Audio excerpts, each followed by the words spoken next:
first charter flight at Davalem Airport, and this is good sign for Goa and Goa tourism.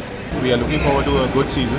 We are expecting somewhere around about 300 plus flights to be handled. After a 2-year-long gap, the first flight is added today, and we will be having approximately 4 flights or to 5 flights a week into Goa from Kazakhstan as well as from Moscow included.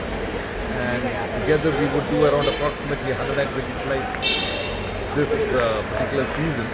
Dabolim being my constituency, I have a special affection for Dabolim naturally, and I can assure one thing, for all those propagandists and ads against Dabolim or spreading propaganda for those spreading that Dabolim will close, it is not the case at all. Dabolim will not only survive, will grow even more stronger.